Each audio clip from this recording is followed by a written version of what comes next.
Hey guys, it's Danny. I'm okay. I'm a little congested, but here we go. I got off pretty easy.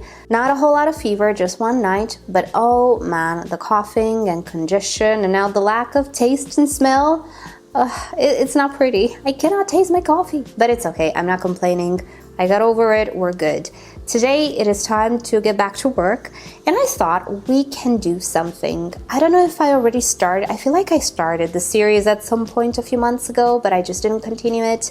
Let's do a highlights for December 2022, in which I show you the stuff that are in bloom or the stuff that I really like and the stuff that are spiking, and I don't know, do little updates around the plant room. So that's exactly what we're gonna do today. Hopefully my voice will not crack by the end of this. It might, sorry if that happens. But before we start, don't forget to give this video a like if you end up enjoying it, and why not subscribe? I post regularly when I'm not sick. But if you're feeling extra about it, consider supporting my channel further by either becoming a member, checking out the affiliate links down below, checking out the merch, or using the super thanks option below my videos. Righty, let's start with the Tolumnias, because I have great news on this side. So these are the Tolumnia towers. It's just one. I want more Tolumnias, and there's no place for me to get new Tolumnias right now. In the springtime, I might start to order again. I haven't ordered orchids in a while, but I think we need some more Tolumnias, right? Plus, there is a reason why I didn't really order any new orchids anymore, but we're gonna get to that towards the end of the video. Let's look at the Tolumnias. You guys, the Tolumnias are doing great. So you already know this one. She has been in bloom for a while. This is the Golden Sunset. Well, we have another flower spike there. I think this is the thing with the Tolumnias. Once you get them going, which can take a while, but once they're off, they're always producing flower spikes, and I think they're gonna feel like they're always in bloom because the flowers do last a long time. The flower spikes can also branch just like Phalaenopsis, and the more new growths you have, the more flower spikes you'll have as well. And speaking about a lot of growths, some of my Tolumnias do have quite a lot of growths. This one in the back has a flower spike as well. This is the Big Bang, but also this one has a flower spike. This is the Gyrac flower Sahara. Never saw this one in bloom. And also this one has a flower spike. It's the Gyrac from Orange. And also that one has a flower spike. That one is the Red Sun. It is my favorite one. Every day I'm finding new flower spikes on my Tolumnias, and I absolutely love it. Down here, some of you asked me about this one. This is the Snow Carmine. I feel like it's one of my most prolific Tolumnias. It doesn't really seem to sulk as much as other Tolumnias, and when it blooms, it's just a beautiful, beautiful show. The Tolumnias in the back, I didn't see any flower spikes yet, but they are maturing growths, and I have another Tolumnia here that simply does not fit the shelf anymore. You want to see why? Because ta-da! Look at those flower spikes. This is the Tolumnia Carrot. So I'm thinking she's gonna be orange if she's a Tolumnia Carrot. And I'm hoping she's not mislabeled. I really hope so, because I love orange Tolumnias and red Tolumnias and yellow Tolumnias. I think I love all of them, but I kind of got a little bored of the pink ones. Many of them have a lot of pink dots or pink backgrounds. Pink magenta is a very common color with Tolumnias. Now, I cannot tell you if any of these smell of anything because I have no smell, but as far as I remember, no, they do not have any type of fragrance. Although some of you told me there are some Tolumnias that have a little bit of fragrance. So I'm looking forward to fragrant Tolumnia one day. Today is not that day. Or anytime soon probably, because I highly doubt these hybrids are fragrant. Anyway, doesn't matter. Here we have some Phalaenopsis that I received from one of you lovely viewers. They are late spiking, but they are spiking. We've had such a very long autumn and a very warm winter, like to the point that you can go outside in your t-shirt right now. It's just mental. My Phalaenopsis have not spiked until December, so all of their flower spikes are tiny, tiny, tiny, since the greenhouse didn't get to cool down as much at night. Well, it's okay. And down here we have some Hoyas. This is a Hoya carnosa variegated that I purchased locally. She looks beautiful. And because I know you're gonna ask, what is that beautiful pendant dendrobium there? Well, this is my beautiful variegated aphyllum. But wait, where's the variegation? I don't know. It's here. I mean, you can see just a little bit of it. It's a very mildly variegated orchid, but I think he looks so beautiful. And he's gonna lose all of these beautiful leaves pretty soon, and he's gonna bloom. So we're gonna cry a little over the leaves, but blooms will follow after. So here are the little Phalaenopsis. They are spiking. Some of them are more advanced than others. Some of the hybrids react to a milder cool down. Some really need a cool down to initiate those flower spikes. But you can see we're kind of small in the flower spike department. We just started to spike, so it's gonna take a while until everybody will be in bloom. But everybody's kind of going on track. I just need to repot these guys in moss as well because they do dry out pretty fast. So in the springtime, most likely they will be switched to sphagnum moss as well. I need to think about it because I think I want to put them in self-watering, and I have some lechuzas lying around the terrace. So I might go ahead and put them in self-watering and I'll film it. Another beautiful queen that is in bloom, and I should have filmed her when she first opened. This is that wonderful Cattleya Gyrock Finch. She changes color a lot. When she opens, she's a very dark purple, and as she ages, the flowers turn to a beautiful yellow, pretty striking yellow as well. So she is in bloom. Should have filmed her earlier, but I had a fever. But it's okay. Next time. She's a vigorous Cattleya. And yes, my Cattleyas are all in sphagnum moss with bark on top, and they're all doing just fine. We have another Cattleya just opening there. That's the Fushu Glory. She's gonna be wonderful. When she first opens, she's a little green like that, but then she develops the beautiful pinwheel pattern that I really love. It's a pattern that is now very common with orchids. I talked about it before. When she's gonna be in full bloom, you're gonna see what I'm talking about. She has beautiful yellow stripes on a light colored background, which gives so much dimension to the flower. You cannot see the stripes now, but she's one of my absolute favorite Cattleyas. In the Millsbow cabinet, I decided to keep some of the plants that I found at the flower shop, which used to be rare plants, but now they're 10 euros and they're everywhere. So this is the Pink Princess. Look at her, she's so pretty. I keep her here because these guys are very prone to pests, more so than some orchids, and yeah, I don't want to deal with the pest situation just about now, maybe later. Here I have the beautiful Syngonium red spot. Sorry about the reflections. Better? There you go. He is so beautiful, isn't he? And yeah, I need to put some more orchids here. It's kind of empty at the moment. I have just a little Cattleya and the rest is a bit empty. I just need to decide exactly what I'm gonna put in here, and I didn't put anything because I need to clean it from pests first, or make sure it doesn't have any pests. Here next to the Millsbow, we have some beautiful Phalaenopsis that look very nice foliage-wise, and I just wanted to see them better. I want to keep them a little closer, not really on the shelf where I don't really get to see them much.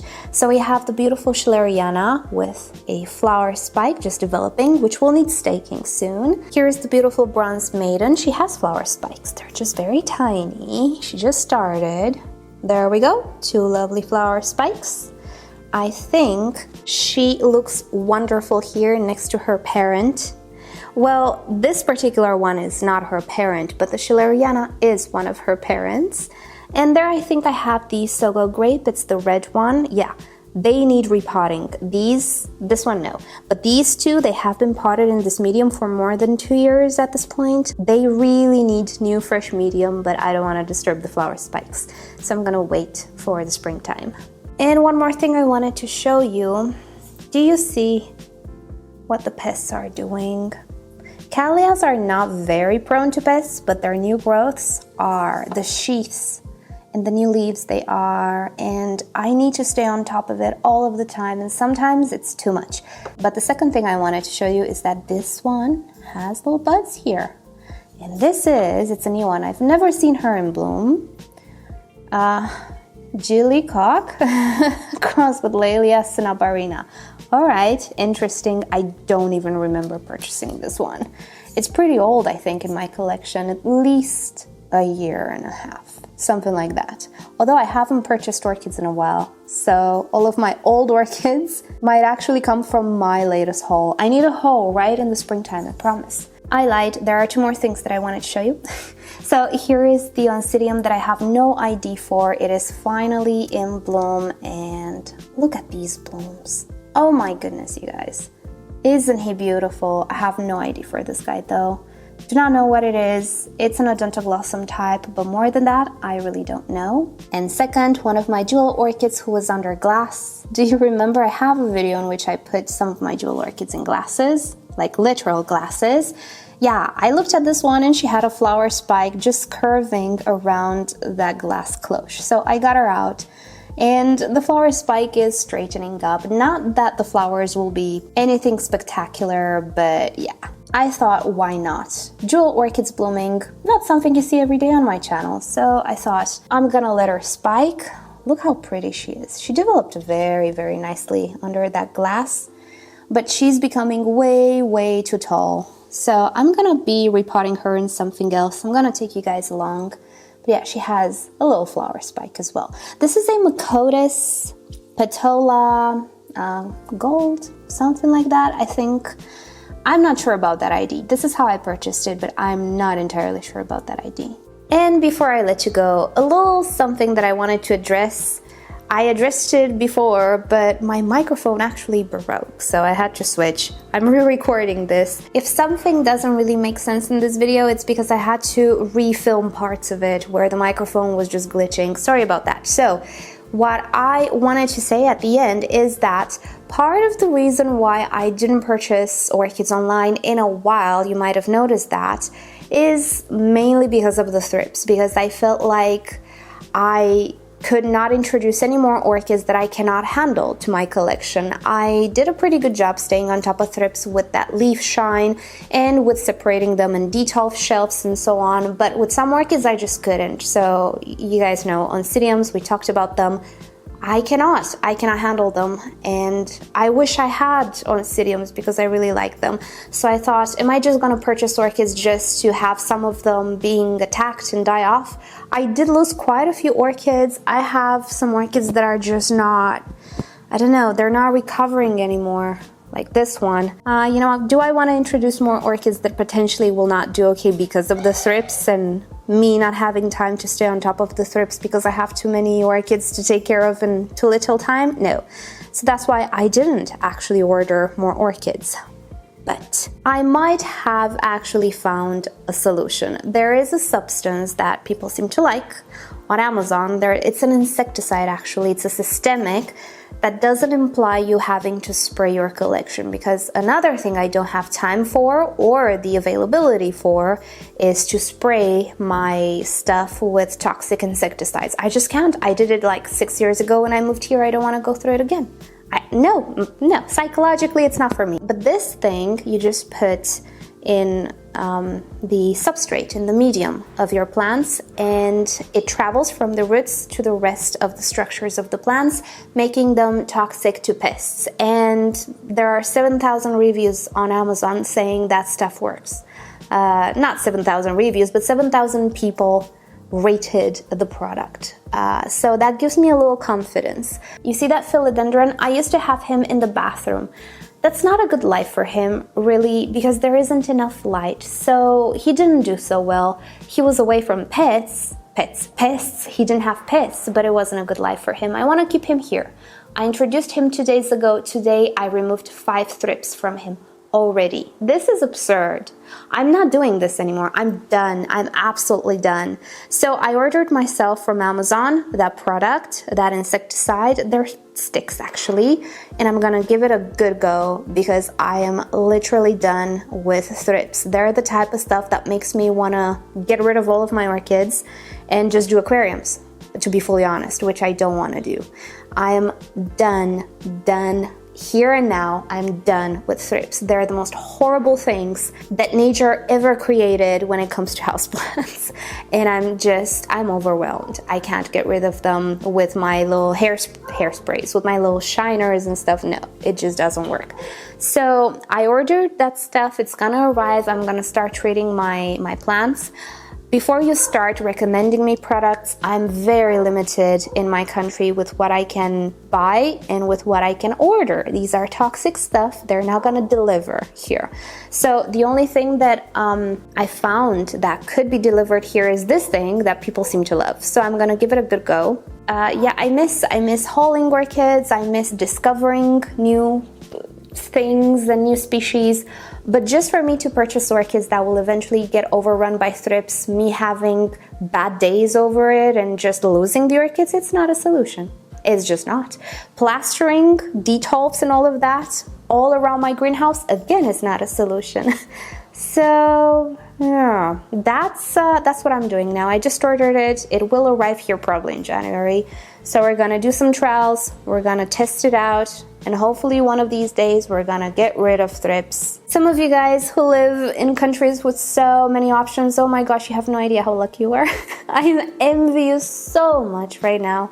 Literally has been the downfall of the end of the year, this thrip situation. I wish I could try out bonite. Many of you recommend bonite. I can't get my hands on it. I can't make it appear in my country. I can't. So I'm trying this alternative. I'm hopeful. Finally, after so much time, I'm hopeful. And if it works out, yeah, we're gonna buy more orchids. If not, I don't know. I don't know what I'm gonna do. All right. So yeah, that was the little rant at the end. Gosh, you guys, how many of you are done with thrips at this point? Let me know in the comments.